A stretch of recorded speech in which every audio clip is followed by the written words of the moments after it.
Thank you. I am quite obviously pregnant, and I was pregnant when I wrote my book about pornography, and having been pregnant twice since, not 2005, I've pretty much been pregnant every time I've had to think and talk about this subject, which to me seems kind of incongruous because while pornography and pregnancy both ostensibly have to do with sex, I would wager that most men, when they are looking at pornography, the last thing they want to do is think about pregnancy. And most women, when they are pregnant, the last thing we want to think about is pornography. Nonetheless, I will speak about it today. I'm not going to read to you from my paper. My assumption is that you all have it, and I'm not going to read from my book, but I'm going to talk about some of the reasons why I wrote this book and some of the reaction I've gotten to it. The book came out of a story that I wrote for Time back in 2004. Basically, we were planning an issue on sex and the mind, and being a contributor who doesn't work in the office, I sort of got the notice the last, and everything had pretty much been taken from the effects of sex on the brain to S&M. So I asked the question, well, what about pornography? And really, from a repertorial perspective, I wanted to know, well, there's all this pornography out here, obviously. It was 2004. This was actually before Paris Hilton sex tape. It was before Janet Jackson at the Super Bowl, but it had nonetheless become obvious that the internet had really transformed pornography. And the way in which people consume it. And so I wanted to know how that affected the men who used it and the women generally that they were in relationships with. I focused on heterosexual pornography. So I wrote this story. It came out in January of 2004. And it was interesting to me because obviously the issue was about sex, so there was a lot of interesting, titillating subject matter in there. But my article sort of shot to number one on the emailed list and got a huge reaction from readers, one of which I'm going to read to you was on the internet, and it was written by some guy named Bob in Chicago. The title was "Internet at Risk of Total Mommy Control." Warning to married guys everywhere. This week's Times Magazine features an article by why it's not good for married men to look at adult sites on the internet. This article is written by none other than Pamela Paul. That's right. Do you think maybe Pamela is a mommy?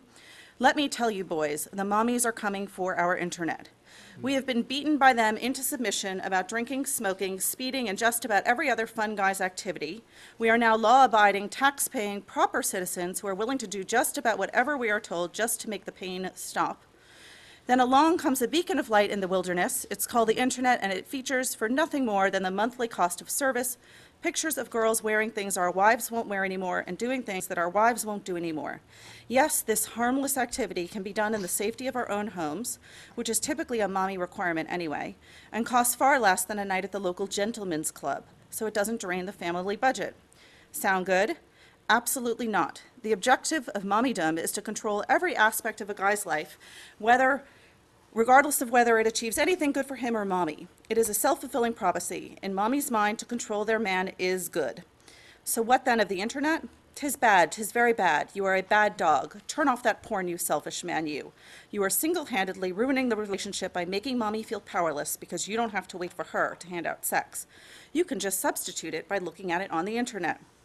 They're coming, boys. The mommies are coming to take our internet away, and now they've recruited Time Magazine and all the psychologists whose opinions they've included in these ridiculous articles. By the way, this betrays a very interesting concept about how journalism works, to make us feel guilty for partaking in a purely harmless activity. Why? Because mommies must have control. And when they are done, and you've given up using the internet because they've convinced you that you are bad for using it in such a destructive way, you will sit there with nothing left in your life and ask, what happened? Well, I have to say I read that and it motivated me to look into this more. I was far from deterred. And so I decided to write a book about it. And to really research it in depth for a number of reasons. Obviously, there's only so much that can go into a 3-page story in Time Magazine, and I felt that there was a real need to explore it in greater depth. And the other reason, and this is going to affect the content of my talk today, is that there's a lot about pornography that you can't print in Time Magazine. And it's and the book is very graphic, and it's not graphic, obviously not to titillate, but a little bit, yes, to shock, because I think that what happens when people talk about pornography is we talk about pornography, we say commercialized depictions of sex, we say images of naked women, but I think that without going into the specifics of what is out there, you cannot really understand what the issue is. And so I apologize in advance. I am going to use some graphic language in this talk, and I'm glad that the one person under 18 has left the room. And I do it not to upset people, though maybe a little bit I do, because while those of us who have been studying this are well aware of what I'm going to read to you and to talk to you about, those who aren't, I think that it will be eye-opening. So I wrote this book. I basically did my research in three ways. One is I really looked at the culture out there, looked at around on the internet. It was a dark period. It's a wonder that the daughter that was then inside me is a happy, well-adjusted child. And I also talked extensively to men who used pornography, to the women that are or had been in relationships with men who used pornography, and to psychologists, to child development experts. I didn't talk directly to children, but about the experience, the impact that it has on children and on families in general. And I also conducted a nationally representative poll by Harris to look at some attitudes about pornography, because so many of the polls that are out there, it really bears examining the methodology, because so many of it are internet polls that most of you know the drawbacks of those kind of polls, and the results are really skewed. So first of all, I want to talk about the myths of pornography, what we supposedly know about pornography, and obviously I think all of these are false, but these are really the prevailing myths in our culture. One is all men look at porn. It's human nature. Men are biologically programmed to be visually stimulated. 2, porn is harmless. It's just looking at pictures. What's wrong with fantasy? 3, if we women want to be naked and be proud of our bodies, what's the problem? We're in control, and it's our choice. 4, if you're sex positive, you like sex, you're adventurous, you're self-confident, then you should have no problem with porn. And 5, only scumbags use pornography, so who cares what a bunch of lowlifes do? Before I start debunking some of these ideas, I want to make a few things clear. First of all, I think it's really obvious today just how pornified the culture we live in is. I think it's only gotten that much worse since I was researching the book. Just last week, I was reading a story that came out about this new trend of sexting. I don't know if you've heard about it, but 21% of teenage girls post naked pictures of themselves online or on their phones and send them to their then boyfriends, who supposedly will cherish it for the rest of their lives in solitude. But of course, that isn't what ends up happening, and these girls are basically pornifying themselves publicly. The second thing is I want to make clear, obviously, how much the internet has changed the pornography landscape. This is no longer a world in which you can sort of, you have to skulk down to the adult store in a bad neighborhood and risk, bumping into your boss or your boss's wife and have to explain yourself. But everyone can go online and look at pornography anonymously, completely, often for free, and with little consequence. And there have been a number of studies recently that have come out looking at the number of people who look at pornography in the workplace and how this is affecting productivity, et cetera. And then lastly, what I mean by pornography. I'm not talking about Playboy, I'm not talking, which I find frankly offensive in and of itself, but I'm talking about things like meatholes.com. I'm talking about genital torture. I'm talking about a website that advertises something called the asshole milkshake. I won't describe what that is. So I'm going to ask a few questions about pornography and hope to answer them briefly. The first is, do all men look at porn, and is there a type of person who looks at pornography?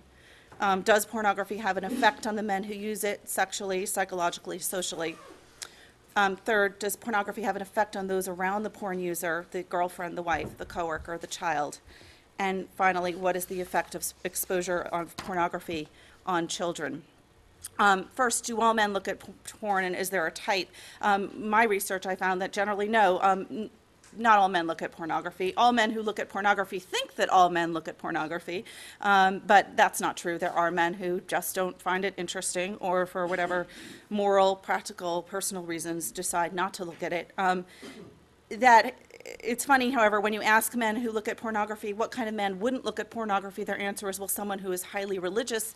That actually is not true, because religious people look at pornography too, and I spoke to ministers who used pornography and had become addicted to it, and to other religious leaders who had dealt extensively with pornography as an issue among their followers. So really I found that married men, single men, educated, non-educated, white-collar, blue-collar, lawyers, educators, businessmen, customer service representatives, and a lot of people who work in technology look at pornography. There really was not a basic sort of signifier that I could come up with to mark someone who looks at pornography. Second question is, does pornography have an effect on the men who use it sexually and psychologically? The myth is that pornography has no effect on people, that you're just looking at images and you shut your window browser and you're done. But that's of course like saying that anyone who sees an advertisement isn't affected by it, that anyone who comes to this conference won't come away with any new information or ideas, which would all make our jobs kind of pointless. So quite obviously it has an effect, and I'm just going to read to you two brief passages from the book. From men I interviewed. So this is verbatim. The first guy, I call him Rajiv. He was a 28-year-old who wrote me in an email before I interviewed him, and it said, "I used to view porn online, but I began to find it more difficult to stay aroused when having sex with a real woman. It's an interesting feedback loop, because I watched porn before I ever had sex, and in the old days, if I was having trouble staying around for other reasons, e.g. too drunk, I could visualize scenes from these movies, and that would help. But later on, during a dry spell, I discovered iPorn, and the easiness of it made it easy to glut, to the point where now, even though the dry spell is over, real sex has lost some of its magic, and that's sad." And he wanted to do the interview because he wanted to figure out if there was a solution, if it could be fixed and he could get the magic of sex back, which I found incredibly sad. The next person, I'm going to read a few passages, and this is very graphic. But this guy, I call him Dave in the book. He's in his early 30s, very attractive guy, Harvard graduate, works in investment banking, what a lot of women would think of as a catch. He's single. And I talk a lot about, this is coming after a long discussion of him, his discussion of his pornography use and how he got into it. Recently, Dave has come across what he calls, quote, "disturbingly brutal images of women and men with very large penises." His intense excitement surprised him. Quote, "Basically, the men are having sex with these women's faces, and the women are gagging on cum and on the dicks, and they're slobbering because it's multiple guys, one right after the other. And these images are on sites where you know what you're getting, because the websites have names like Fucker Face and Cock Brutality and Meat Holes." Dave lets out an abrupt laugh. "I know objectively that it's horrid, but I have to admit that some of the images have been real turn-ons. This is going to sound ridiculous," he warns, "but I do prefer images where she's lying on her back with her head bent back towards the floor, and the guy is inserting his penis down her throat. He also likes it when she's getting stimulated at the same time and giving oral sex simultaneously. Quote, "I like the concept of pleasure and torture at the same time," he explains. "I like the idea that her throat is just being used to get this guy off," unquote. By comparison, a, quote, "pure image of a guy, quote, just getting off while a woman closes her eyes and opens her mouth is, quote, kind of boring. It somehow seems too plain. But if the woman is having sex with one guy while the others are getting off on her, coming all over her, on her face, her breasts, her body, that's really good. Still, his enjoyment bothers him in a way. Quote, "I know a lot of this violates the dignity of a woman," he says. Quote, "When I realized how sexually turned on I was by this stuff like bukkake," which is a popular form of pornography online. It comes from Japan. The image is usually of multiple men ejaculating on a woman's face while she cries. There are a lot of variations, but that's the basic. "When I realized how sexually turned on I was by stuff like bukkake, what I would do is force myself to stop and separate things in my head. I would make myself think